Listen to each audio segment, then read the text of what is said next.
એટલે ટોટલ આને 5,000 દેવાના છે અને ખિસ્સામાં પૂરા 5,000 જ પડ્યા છે. જો એ આને આપી દઈશ તો આ માને કઈ રીતે સાચવીશ? લાય હાલ 1 મહિનાનું આપી દેવા દે, પછી આવતા મહિને તો કંઈ જ ટેન્શન નથી. વિજયભાઈ, હાલ મારી જોડે ખાલી 5,000 જ પડ્યા છે, તો એક કામ કરો, આ લો, આમાંથી. હવે લાઈને છાનો વાનો પૂરા. અરે પણ વિજયભાઈ, મારી વાત તો સાંભળો. અમારે એવું છે કે અત્યારે જ ખાલી કરાવું? નહીં નહીં, રાખો. હાલ પૈસાથી વધારે મારા માટે ઘર જરૂરી છે. પૈસા વગર તો એક દિવસ ચલાવી લઈશ, પણ ઘર વગર હવે 1 મિનિટ પણ નહીં ચાલે.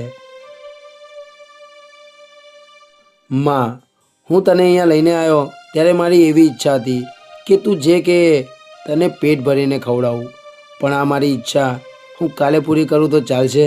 કેમ કે હાલ મારી જોડે 1 રૂપિયો પણ નથી રહ્યો.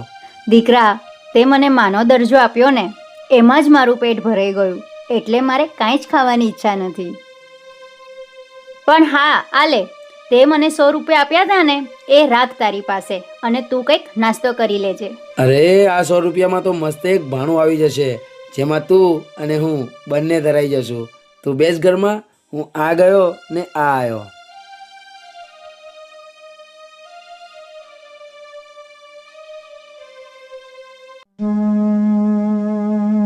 અરે ભરતભાઈ, ક્યાં હતા સવારના? અને આવી તમારી હાલત કોને કરી? રાજ, તું વાત જ ના પૂછ. આજે તો એવો કિસ્સો થઈ ગયો મારી જોડે, ખબર નહીં એવી તમે કોઈના જોડે શું દુશ્મની કરી હશે. હું અહીંયા આવતો જ તો ને રસ્તામાં 4-5 લુખાઓ પાછળથી આયા અને મારા માથામાં કપડું બાંધ્યું, મારા હાથ બાંધ્યા, મને કિડનેપ કરીને સાબરમતી નદીએ લઈ ગયા, પછી મને દંડે ને દંડે મારવા લાગ્યા. શું? કોણ હતા એ? ચલો મને બતાવો. આજે તો હું એમને જીવતા નહીં મૂકું. અરે જોયા તો એ લોકોને મેં પણ નથી.